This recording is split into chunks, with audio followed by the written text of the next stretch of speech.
You are source energy. Part of you came forth. You are exploring and expanding. You got to keep up with the expansion, or at least move in the direction of the expansion. And if you don't feel good, period. Esther said at some point along the scenario, maybe we should never ask for nice things. Maybe we should just never have nice things. Then when they drop it, we'd say, no problem. It's made out of plywood. It doesn't matter. I can make another one tomorrow. And Jerry said, I don't think that's what Abraham's going for here. I don't think that the secret to a happy life is holding back on your desires. You can't. You can't. Life is going to insist that you expand. The whole universe, everything that you are about, the core of the energy that is you, the very reason that you came into this body, into this glorious contrasting experience, it all exists for the joyous, inevitable, eternal expansion. You cannot hold it back. But when you hold yourself back with contradictory thoughts to the expansion, you feel the discord. And then sometimes you say, I think I shouldn't want so much because I want things I can't figure out how to have. And that's really what we want to talk about here today, because we want you to let go of the manifestation part of it just for a little while and take emotional journeys. In other words, most people who want more money, or who want a better relationship, or who want a better job, or who want a better car, or who want a better life, most people who want that want it with a flawed premise basis. They want it because they think, what I've got doesn't please me when I observe it, so if I could create something better, then I could observe that and I would be pleased. So give it to me, and then I'll have a pleasing response to what has been given. And we say, it doesn't work that way. You have to find the vibrational attitude in order to stop the resistance, in order to allow the manifestational receiving of what's already in your vortex. You have to find the vibration first. In other words, you have to have an emotional journey. So here's the way it plays out. So you stand in here now, and let's say you want a lover who isn't there, or let's say you want a lover who isn't in your life yet. So as you notice the absence of your lover, you are facing a reality and training yourself into a vibration that defies the lover you've already put over here into your vortex.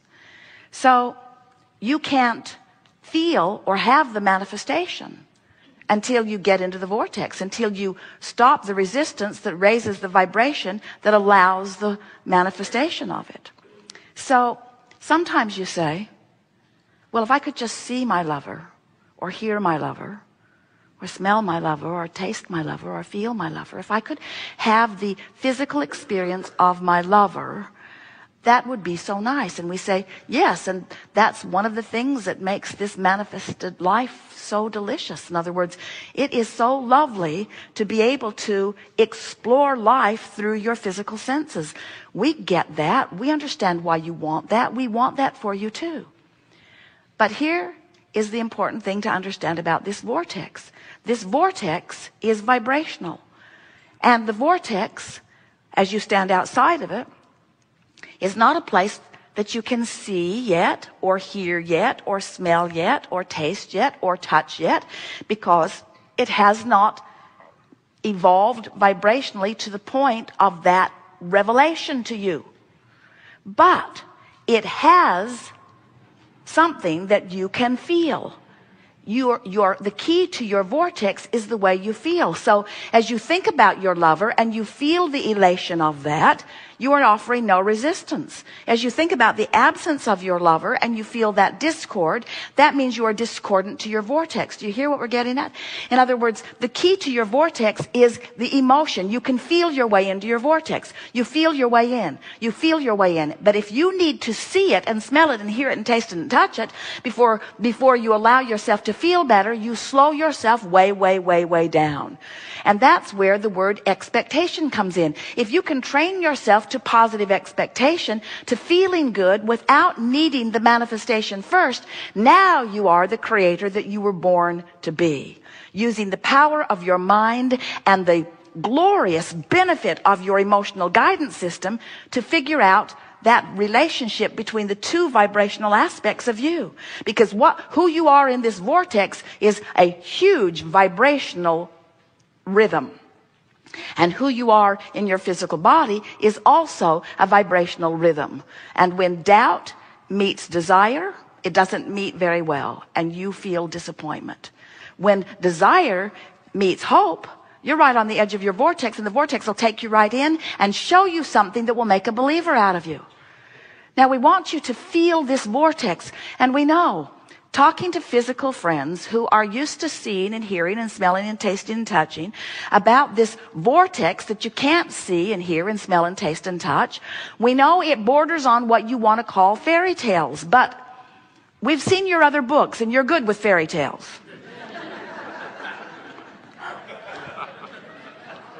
In other words, anyone who's trying to explain the non-physical realm to physical beings is talking to you. In other words, you want to translate everything back into physical terms, and we want to help you to understand that you are the leading edge of everything that we are. You're out here as the extension of source energy. And when you stand here outside the vortex and demand that you see the culmination of what you want before you adjust your vibration, you are asking the impossible, because law of attraction is consistent always. So today we want to talk with you about anything that is important to you. Nothing is off limits. It is our powerful desire to assist you in understanding this vibrational reality that exists. We have the benefit, as we visit with you, of knowing fully your vortex and of sensing your relationship to it. And every word that we offer you, individually or collectively, whether you're in the chair or not, we can feel who you are. Every word that is offered here is with one interest in mind, and that is to help you through the listening to the rhythm of our words and the consistency within the laws of the universe that we know, to bring you vibrationally up to speed with what you've got going on in your vortex. And it is our expectation that as a result of this conversation that we have here today, you will leave much resistance behind and come closer and closer to the proximity of your vortex.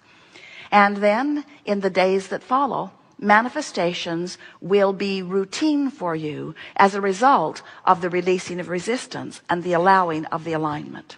We're going to help you with your attitudinal adjustment, because your mood is everything. Your mood is everything. Your mood is your indication of your ability to allow or your ability to resist the manifesting coming about of what's already in your vortex. There's enough in there to keep you busy for 20 or 30 lifetimes. And most humans are so caught up with the reality of what is that they deprive themselves of most of what they've put into your vortex. You are different. You've come wanting to be deliberate in your creation. And all deliberate creation means is having conscious awareness of the laws of the universe and using the laws of the universe to your advantage instead of to your disadvantage.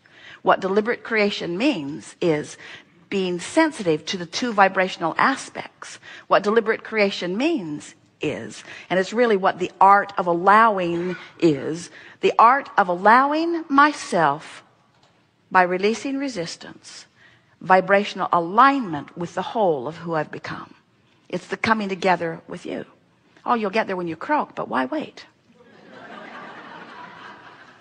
We think that you should be able to sift, know what you don't want, know what you do want, think about it, talk about it, line up with it, and receive it.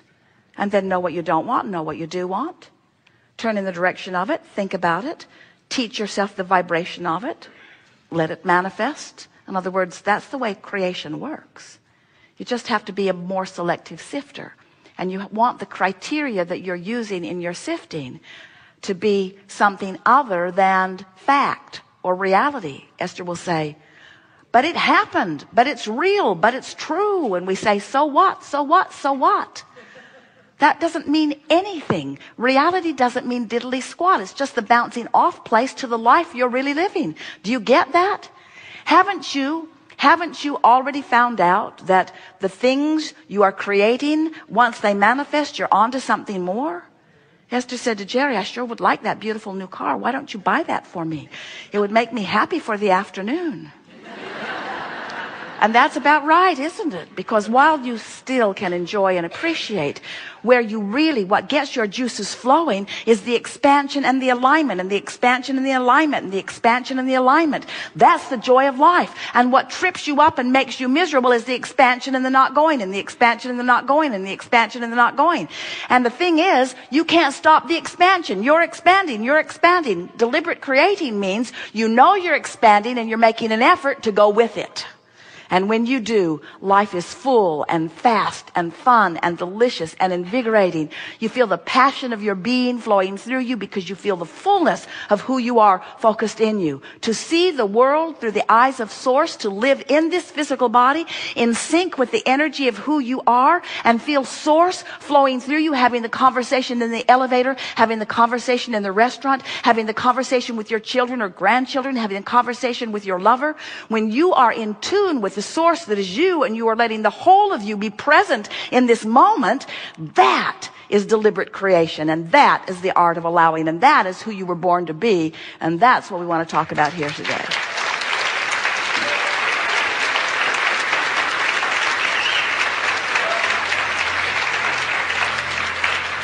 So, what do you want to talk about? Some things. Begin right there. Stand if you think it's you, and then we'll sort it out. Glasses on your forehead, you are the one. She's going to put that right in the right spot for you.